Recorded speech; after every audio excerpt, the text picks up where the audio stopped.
लेकिन जब ये फैक्ट है कि 2016 में मानस जब इस बिल्डिंग को ध्वस्तीकरण के जब आदेश दिए गए थे इसी अवैध निर्माण के लिए, चलिए बीती सरकार को तो हम ठीक है उन पर तो हम जिम्मेदारी डाल ही देंगे, लेकिन मौजूदा सरकार अभियान तो यहां पर भी इस तरह से अवैध निर्माण को लेकर चलते रहते हैं ना, तो यहां पर कार्रवाई क्यों नहीं हुई, ये भी तो एक बड़ा सवाल है।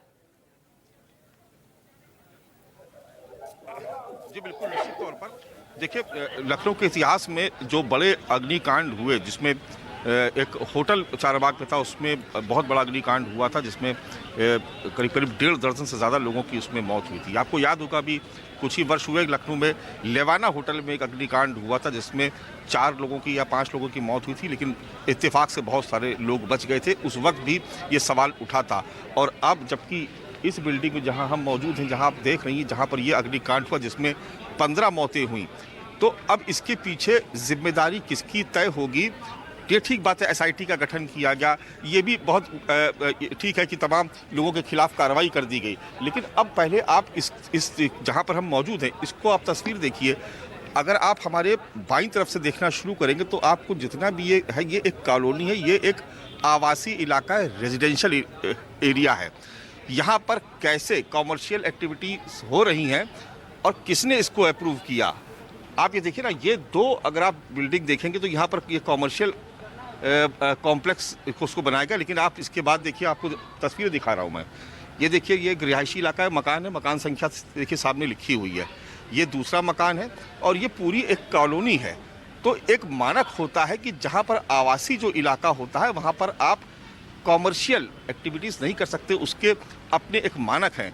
तो ये तो लखनऊ विकास प्राधिकरण जिस पे हमेशा से सवाल उठते रहे हैं भ्रष्टाचार को लेकर के, तो ये तो बिल्कुल तय है कि इस तरीके की तमाम निर्माण लखनऊ शहर में भरे हुए हैं और कुछ निर्माण को सील किया जाता है, उसके बाद फिर बाद में खोल दिया जाता है। तो निर्माण को सील करने और उसके बाद उसको खोल देने के बीच का जो खेल है, दरअसल वही ऐसे हादसों का जिम्मेदार है।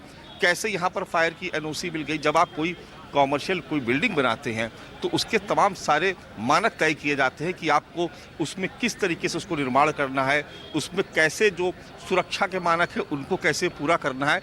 इसके पूरे जो नियम कानून हैं वो पहले से तयशुदा होते हैं, ऐसा नहीं कि एकदम से वो बना दिए गए, लेकिन बावजूद इसके सबकी एनओसी मिल जाती है। और यहाँ पर आप देखें कि इस बिल्डिंग में कैसे 15 बच्चे मर गए, 15 घरों के चिराग बुझ गए। ये सदमा लखनऊ बहुत लंबे वक्त तक नहीं भूल पाएगा। और आपको बता दें कि इसमें चाहे जांच हो जाए, कुछ लोग सस्पेंड कर दिए गए, लेकिन क्या कभी ये सोचा गया कि लखनऊ विकास प्राधिकरण या इस तरीके की जो एजेंसीज हैं जिनके पास पावर होती है वो किस तरीके से इसका मिसयूज करते हैं और लोगों को मरने के लिए छोड़ देते हैं, मानकों की अनदेखी की जाती है।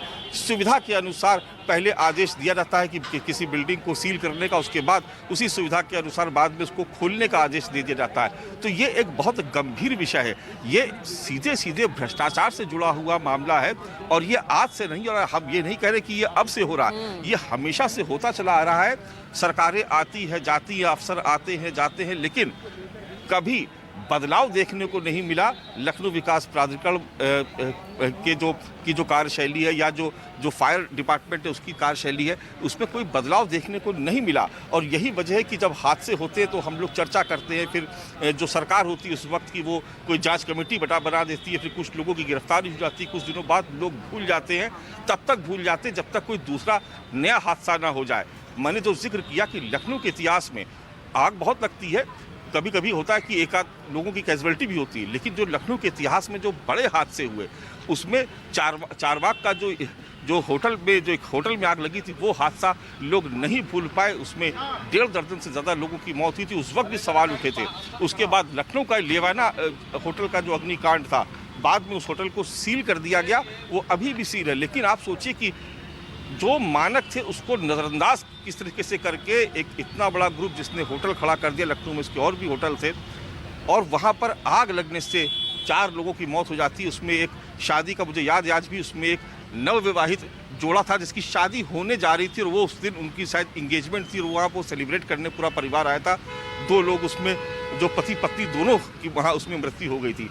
तो मैं दिखा रहा हूँ कि ये आप देखिए, ये सेक्टर डी अलीगंज आपको नजर आ रहा है, ग्रीन पार्क विकास समिति, ये पूरा इलाका ही दरअसल रिहायशी है।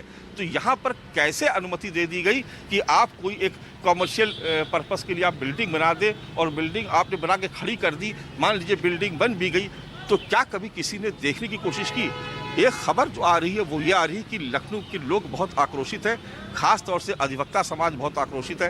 एक खबर आ रही है कि खुद अधिवक्ता समाज इस मामले में अलग से मुकदमा दर्ज कराने की बात कर रहा है कि वो संभवतः कुछ वकील आएंगे और वो मुकदमा इस मामले में दर्ज कराएंगे। लेकिन सवाल अभी भी यही खड़ा हुआ है कि जो जिम्मेदार एजेंसी थी, जिनकी जिम्मेदारी तय होनी चाहिए थी, उन्होंने क्या किया इस बीच में?